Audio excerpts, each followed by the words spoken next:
Devu trial റൂമിൽ നിന്നും ഇറങ്ങി നേരെ വിന്ദയുടെ അടുത്തേക്ക് ചെന്നു.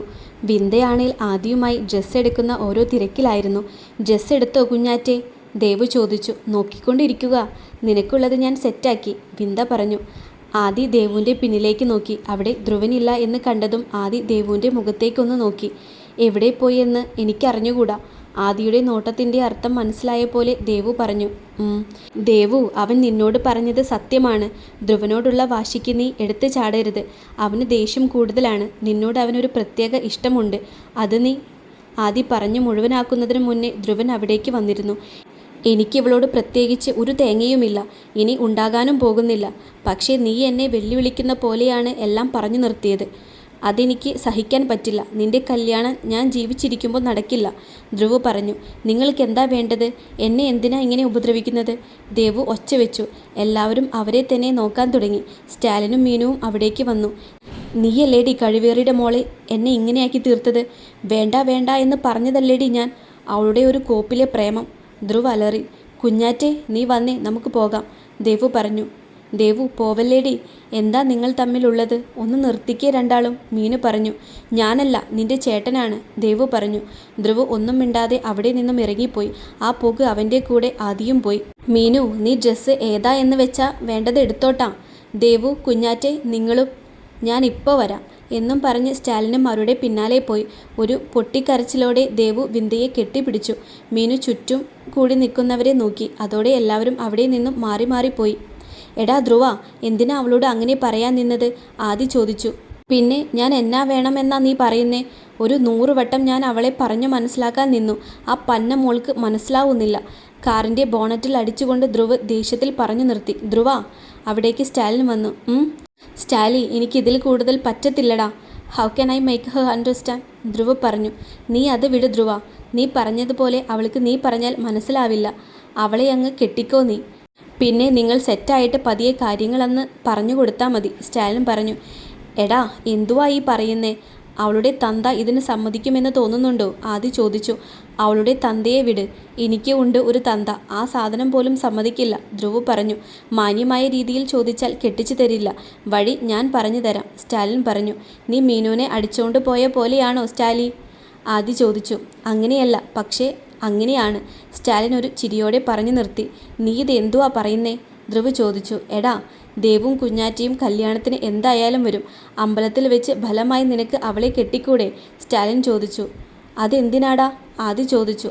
അതല്ലാതെ വേറെ ഒരു വഴിയും ഉണ്ടെന്ന് തോന്നുന്നില്ല. അവൾ നല്ല വാശിയിലാണ്, സ്റ്റാലിൻ പറഞ്ഞു. മിക്കവാറും അത് തന്നെയാ വേണ്ടിവരിക. എന്തായാലും നീ പറഞ്ഞതുപോലെ ചെയ്യാം, ധ്രുവ് പറഞ്ഞു. എടാ, ഇത് വേണോ?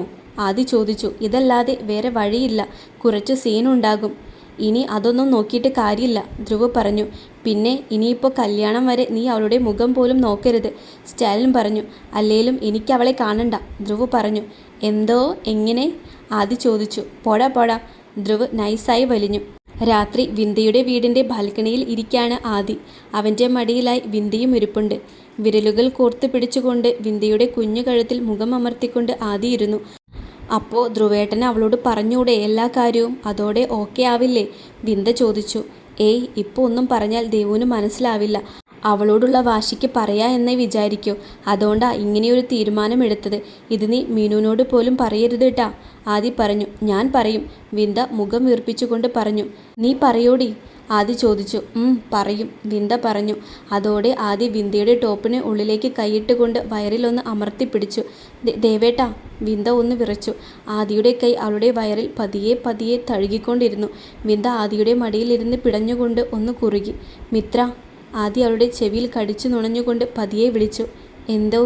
വിന്ദ പതിയെ വിളികേട്ടു. മീനുവിൻ്റെയും സ്റ്റാലിൻ്റെയും കല്യാണം കഴിഞ്ഞ് ധ്രുവ് ദേവുവിനെ എന്തായാലും കല്യാണം കഴിക്കും. ഇനി നമുക്ക് വേണ്ടേ? ഞാൻ വന്ന് ചോദിക്കട്ടെ കുഞ്ഞാ, നിന്റെ വീട്ടിൽ അച്ഛൻ അമ്മ ഓക്കെ ആണോ? ആദി വിന്ദയുടെ ചൂണ്ടുവിരലിൽ ചുംബിച്ചുകൊണ്ട് പറഞ്ഞു. അച്ഛൻ ഓക്കെയാണ്, അമ്മ സമ്മതിക്കില്ല. പിന്നെ ഒരു അമ്മാവനില്ലേ, അയാളും, വിന്ദ പറഞ്ഞു.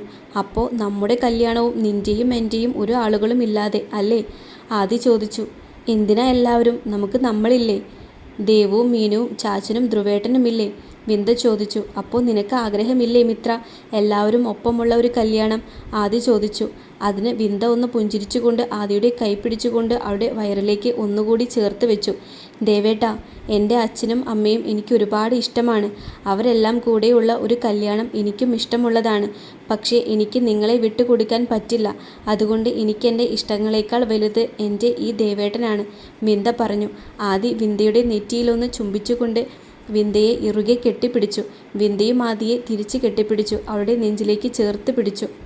അങ്ങനെ ദിവസങ്ങൾ കടന്നുപോയി. ഇന്നാണ് മീനുവിൻ്റെയും സ്റ്റാലിൻ്റെയും വിവാഹ ദിവസം. ദേവും കുഞ്ഞാറ്റയും നേരത്തെ തന്നെ വന്നു. മേക്കപ്പ് ഇട്ട് കൊടുക്കാൻ തുടങ്ങിയിരുന്നു. വെള്ള കസവു സാരിയും അതിനോട് ചേർന്ന സ്ലീവ്ലെസ് ബ്ലൗസുമാണ് മീനുവിൻ്റെ വിവാഹ വസ്ത്രം. നേർവാർച്ചയിൽ എടുത്ത മുടി മുഴുവൻ മുല്ലപ്പൂ കൊണ്ട് ചുറ്റി കെട്ടിവെച്ചിരുന്നു. ഒരു നെറ്റിച്ചുട്ടിയും മോതിരവും കുഞ്ഞു ജിമിക്കിയും ഒരു ലക്ഷ്മിമാലയും കാശിമാലയും ഒരു വളയും മൂക്കുത്തിയുമാണ് അവളുടെ ആഭരണം. ചന്ദനക്കുറിയും കുഞ്ഞൊരു കറുത്ത പൊട്ടും ഇട്ടതോടെ മീനുവിൻ്റെ ഒരുക്കം കഴിഞ്ഞു. അവൾ സ്വയം കണ്ണാടിയിലേക്കൊന്ന് നോക്കി. മീനുവിൻ്റെ കണ്ണി വിടർന്നു. എൻ്റെ മീനു, എന്ത് രസവാ നിന്നെ കാണാൻ. കൊള്ളാം മോളെ, ദേവു പറഞ്ഞു. എൻ്റെ കല്യാണത്തിനും ഇതുപോലെയൊക്കെ തന്നെയാ ഞാനും ഒരുങ്ങാൻ പോണത്, വിന്ദ പറഞ്ഞു. ആ, നിങ്ങൾ പോയി ഒരുങ്ങാൻ നോക്ക്, സമയമായി, വേഗം ചെല്ല്, മീനു പറഞ്ഞു. ആദ്യം ഞാൻ പോയി ഡ്രസ്സ് മാറും, ദേവു പറഞ്ഞു. എന്നാ വേഗം ചെല്ല്, വിന്ദ പറഞ്ഞു.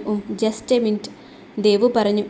Cream plain colour stone work ചെയ്ത സാരിയും ഗോൾഡൻ സ്റ്റോൺ വർക്ക് ചെയ്ത സ്ലീവ്ലെസ് ബ്ലൗസുമാണ് ദേവുവിൻ്റെ സാരി. ബ്രൗണിഷാക്കി മുടി സ്ട്രെയിറ്റനാക്കി സൈഡ് ബാർസിൽ എടുത്തിടുന്നു. ഒരു കുഞ്ഞു കറുത്ത പൊട്ടും ഐലൈനർ എഴുതിയുമാണ് അവളുടെ മേക്കപ്പ്. 2 ചെറിയ സ്റ്റോൺ വർക്ക് ചെയ്ത വളയും സെയിം സ്റ്റോൺ വർക്ക് ചെയ്ത ജിമിക്കി കമ്മലും അവൾ ഇട്ടു. എല്ലാം കഴിഞ്ഞ് ദേവു മീനുവിൻ്റെയും വിന്ദയുടെയും മുന്നിൽ ചെന്ന് നിന്നു. How beautiful it is to see you, Vinda പറഞ്ഞു. ഇതിപ്പോൾ എൻ്റെ കല്യാണമാണോ അതോ നിൻ്റെയോ? അത്രയും കിടുവായിട്ടുണ്ട്, മീനു പറഞ്ഞു. താങ്ക് യു മോളെ. കുഞ്ഞാറ്റേ, ഇനി നീ പോയി ഡ്രസ്സ് മാറി വാ, ദേവു പറഞ്ഞു. ഓക്കെ, ജസ്റ്റ് മിനിറ്റ്, വിന്ദ പറഞ്ഞു. വൈറ്റ് കളറിൽ ബ്ലാക്ക് ആൻഡ് ഓറഞ്ച് കരയുള്ള ഒരു സാരിയും ഓറഞ്ച് ആൻഡ് ബ്ലാക്ക് കളറുള്ള ഹാഫ് സ്ലീവ്ലെസ്സുമാണ് വിന്ദയുടെ വേഷം. മുടി സൈഡിലേക്ക് പിരിച്ചു വെച്ചുകൊണ്ട് 4 മെടച്ചിൽ മെടഞ്ഞിട്ടു. ഒരു സിൽവർ സ്റ്റോൺ വർക്ക് ചെയ്ത നെക്ലേസും കുഞ്ഞിയ ഹാർട്ട് സിമ്പിൾ ഉള്ള ഒരു കമ്മലും കുറച്ച് വളകളും ഇട്ടു. ഐലൈനർ മാത്രം എഴുതി കുഞ്ഞു ഓറഞ്ച് പൊട്ടിയിട്ട് കഴിഞ്ഞതും വിന്ദയുടെ ഒരുക്കം കഴിഞ്ഞു. ഒരുങ്ങിക്കഴിഞ്ഞ് വിന്ദ മീനുവിൻ്റെയും ദേവുവിൻ്റെയും മുന്നിലായി ചെന്ന് നിന്നു. അവളെ കണ്ട ദേവുവിൻ്റെയും മീനുവിൻ്റെയും മുഖം തെളിഞ്ഞു വന്നു. ഒന്നും പറയാനില്ല കുഞ്ഞാറ്റെ, സുന്ദരിയായിട്ടുണ്ട് നീ.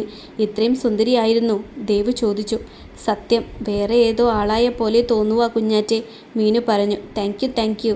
അതല്ല, നമുക്ക് പോവണ്ടേ ഇനി അമ്പലത്തിലേക്ക്, വിന്ദ പറഞ്ഞു. പോവാം, അമ്പലത്തിൽ ഇച്ചായനും ഏട്ടന്മാരും എല്ലാം ഉണ്ടാകും, മീനു പറഞ്ഞു. അല്ല, നമ്മൾ എങ്ങനെ അമ്പലത്തിലോട്ട് പോകും മീനു, നിനക്കറിയോ, ദേവു പറഞ്ഞു. അതിന് ഇവിടെ കാറും ഡ്രൈവറും ഇച്ചായനാക്കിയിട്ടാ പോയത്.